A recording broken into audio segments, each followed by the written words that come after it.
Baik, jadi ketika Anda punya kesulitan dalam hidup, ada persoalan dalam kehidupan, termasuk dosa, awas, termasuk dosa. Maka kalau Anda ingin menghilangkan itu, kemudian ingin mengentaskan kesulitan itu, dekati Allah. Bukankah yang punya solusi Allah? Yang punya rezeki Allah? Yang punya kesembuhan Allah? Kenapa Anda nggak dekati? Karena itu semua nabi dan rasul, orang-orang soleh dulu hingga kini, mereka Masya Allah setiap kali punya kesulitan, atau bahkan nggak ada kesulitan pun, rumus mereka tingkatkan kedekatan dengan Allah. Kita ambil contoh, Quran surah ke-21. Kita langsung ambil para nabi dan rasul aja. Surah 21 ayat 83 sampai 90 aja. Sampai 90, posisi paling kiri sebelah atas. Standar. Ayat 83 sampai 90. Tadi sebagian sudah Anda tuliskan. Di ayat 90 itu poinnya, 83 dimulai kisahnya. Wa ayyuba idnada rabbahu. Ada? Idnada rabbahu rabbi anni massani yadhurru wa anta arhamar rahimin. Ada ayatnya? Masya Allah. Perhatikan kalimatnya. Di situ ada beberapa kisah dituangkan. Semuanya punya masalah. Ya. Awas pelan-pelan ya. Tolong fokus, ini agak dalam kajiannya. Jadi kita butuh fokus sedikit lebih banyak. Di situ ada beberapa kisah. Ada Ayub yang diuji dengan penyakit. Penyakit ini nggak pernah dialami orang sebelumnya, tidak akan dirasakan orang setelahnya. Baik, nanti ada nabi yang masuk ke perut ikan paus, yang barangkali tidak akan pernah juga dirasakan oleh orang setelahnya. Masuk perut ikan paus, hidup dalam keadaan yang tidak mudah. Ada lagi nabi yang belum dikaruniai keturunan. Awas pelan-pelan ya. Jadi berkumpul di sini, dan itu bukan biasa, bukan biasa. Belum dikaruniai keturunan dengan keadaan fisiknya sampai sudah sedemikian lemah, rambutnya beruban, dan maaf, istrinya divonis secara medis sudah monofus dan mandul. Kata manusia mustahil. Apa yang mereka lakukan? Masya Allah. Ayat 90-nya di situ. Innahum kanu yusari'una fil khairat wa yad'unana raghaban wa rahaba. Masya Allah. Apa yang mereka lakukan ketika mereka didapatkan persoalan seperti tadi itu? Mereka malah memperbanyak amal baiknya, mendekati Allah. Nabi aja punya masalah, Nabi, Rasul, jelas surganya. Punya masalah, punya persoalan yang kata orang mustahil solusinya, masih mendekati Allah. Anda bukan Nabi, bukan Rasul. Punya nggak masalah yang tidak lebih berat dibanding mereka. Kenapa jauh dari Allah? Makanya masalahnya nggak pernah tuntas gitu kan.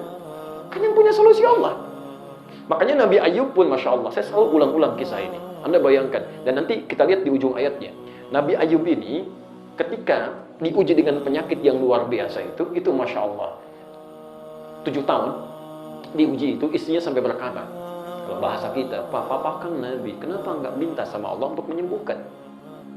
Kata suaminya, berapa lama kita senang? Kata istrinya, 20 tahun. Berapa lama kita diuji begini? 7 tahun. Nanti saja ya, kalau masa sakit ini sama dengan masa senang kita, 20 tahun baru saya minta kepada Allah. Malu rasanya diberikan kesenangan seperti itu, diuji baru seperti ini sudah mengeluh kepada Allah. Malu. Masya Allah. 7 tahun tuh, Anda sakit gigi 7 menit, apa yang dirasakan? Ya Allah, ya Allah, Masya Allah. Itu luar biasa kan? Tapi yang paling menarik, lihat kalimat Qur'annya. Wa ayyuba. Ya. Bukan wa ayyuba. Kalau kalimat normal dalam bahasa Arab, ketika dibuka, itu biasanya menggunakan rafa, dhammah, Al-masjidu kabirun, masjidnya besar. Al-masjid, masjid Al-Ittihad itu kabir, besar. Harakatnya bukan A. Tapi ini menggunakan A. A itu dhammah apa kasrah? Fathah, bukan dhammah, bukan kasrah, fathah. Fathah, harakatkan di atas kan? Fathah, A, baik. Apa artinya fathah? Dari kata fataha, terbuka. Sesuatu yang terbuka, iftahil bab, fataha, terbuka. Harakat fathah itu sesuatu yang terbuka. Dalam ilmu bahasa Arab, jika kalimat dibuka dengan harakat fathah, itu tandanya kisahnya ingin dibuka pada orang setelahnya. Seakan-akan menyampaikan, hei, ini kami buka kisah Ayub untuk Anda jadikan inspirasi dalam hidup. Idnala rabbahu rabbi anni massani yadhurru wa anta arhamar rahimin. Ketika beliau baru menyeru kepada Allah Tuhannya, perhatikan, kapan menyerunya? Ketika penyakitnya telah mengganggu beliau untuk ibadah. Masya Allah. Jadi maaf ya, saat sakit itu beliau nggak ngeluh. Alhamdulillah, nikmati aja, bersyukur. Sama aja dengan sehat. Sakit sehat kan punya Allah. Terserah yang mau nitip, mau dikasih sehat, mau dikasih sakit, terserah yang punya. Ngapain kita protes? Tapi yang paling menarik, beliau nggak ngeluh. Ketika penyakitnya sudah mulai mengganggu ibadah. Mau sholat agak susah, gitu kan? Apa yang dilakukan? Baru mengatakan kepada Allah, ya Allah, penyakit ini sudah mengganggu saya untuk ibadah. Jadi minta sembuhnya itu bukan karena pengen sembuh biasa, bukan. Karena ingin ibadah dengan nyaman. Ini adab yang kedua, kalau Anda punya persoalan, ingin memohon kepada Allah, dahulukan dulu kepentingan ibadah. Jangan dunia dulu, susah. Dunia itu gak sebanding dengan akhirat, jauh. Walal akhiratu khairul laka minal ula. Akhirat lebih bagus. Ya. Coba cek. Anda begitu kesulitan membangun rumah, pengen jadi rumah apa pengen dipakai ibadah? Ya kalau pengen cuma jadi rumah aja mungkin itu yang bikin susah. Kenapa nggak Anda niatkan dengan rumah itu bisa sholat dengan baik di dalamnya, bisa zikir di dalamnya? Anda sampai kredit motor macam-macam. Ada orang nggak kredit motornya datang sendiri. Masya Allah gitu kan? Mungkin salah niat tuh, salah niat gitu kan? Masya Allah. Coba cek lagi. Di ketentuan dalam kehidupan akan menjadi mudah kalau diniatkan sebagai ibadah. Makanya jawabannya gampang, sederhana. Setelah mengatakan wa anta arhamur rahimin, ya Allah, sedangkan Engkau yang paling sayang kepada saya. Kalau yang paling sayang saja tidak menyembuhkan, nanti kepada siapa lagi saya mesti minta? Kalau Anda berdoa, cari kalimat-kalimat yang menyentuh ya. Semua nabi itu begitu. Ya. Cari kalimat yang menyentuh. Duhai Allah, saya telah mengemban amanah untuk mengandung anak ini ya Allah. Dengan segala kemampuan saya bersabar, saya tahan rasa sakit ini. Mohon ya Allah, setiap rasa sakit yang saya rasakan saat ini ya Allah, dengan izin mohon ganti dengan lahirnya anak yang saleh. Cari kalimat yang menyentuh. Ya. Maka itu akan lebih cepat. Maka bahasanya fastajabna, kami langsung kabulkan, disembuhkan itu. Ya. Tapi ujung ayatnya, lihat ujung ayatnya. Ya. Ketika Allah menyembuhkan beliau itu di ayat ke-84-nya, ujung ayatnya mengatakan wa dzikra lil 'abidin. Ini mesti menjadi inspirasi, pengingat jadi bagi hamba-hamba setelah itu, setelah Ayub, jika memiliki kesamaan persoalan yang sama. Jadi yang menarik begini, ketika Allah menyembuhkan Ayub, kesembuhannya ini dijadikan sebagai inspirasi bersifat umum. Seakan-akan ada bahasa Quran begini, hey, kalau Anda memiliki persoalan seperti Ayub pun, lakukan seperti yang dilakukan oleh Ayub, kami akan kabulkan. Tapi syaratnya Anda jadi hamba, abid, hamba yang benar, dekati Allah dengan ibadah.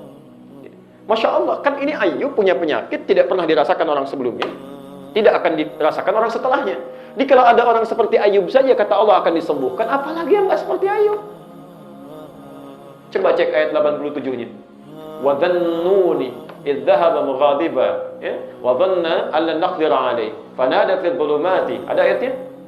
Alla ilaha illa anta inni kuntu minadh dhalimin. Baik, lihat kalimatnya. Dan dhannun Nabi Yunus masuk ke perut ikan paus. Masya Allah.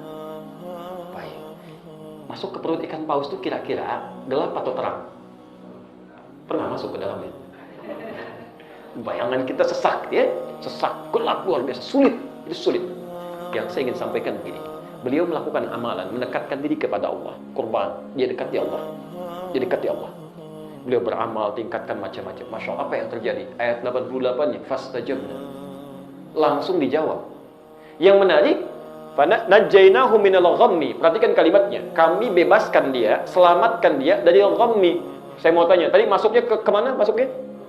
Perut ikan paus. Tapi ketika dikeluarkan dari situ, bahasa Qur'annya bukan mengeluarkan dari perut ikan paus.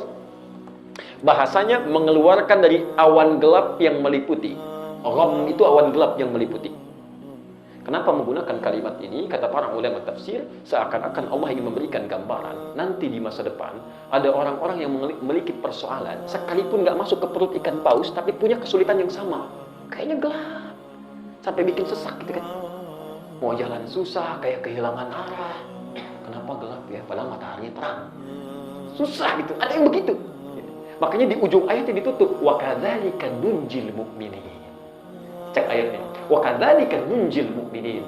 Maka bila ada orang beriman setelahnya melakukan amalan yang sama seperti ini, kami akan selamatkan dia dari kesulitan apapun yang dialami. Apa rahasianya? Mereka dekati dengan Allah, Quran. Makanya di ayat 90-nya disimpulkan di situ. Innahum kanu yusari'una fil khairat, ujung ayatnya. Mereka itu cepat. Jadi kalau ada hal-hal yang kira-kira persoalan yang tidak mudah diselesaikan, cepat lakukan amal saleh. Ya. Wa yad'unana raghaban wa rahaba, diisi dengan doa. Kita beramal soleh, berdoa. Makanya kalau sudah selesai sholat tahajud malam, sudah zikir, berdoa. setelah baca Quran, berdoa. Jangan didiamkan.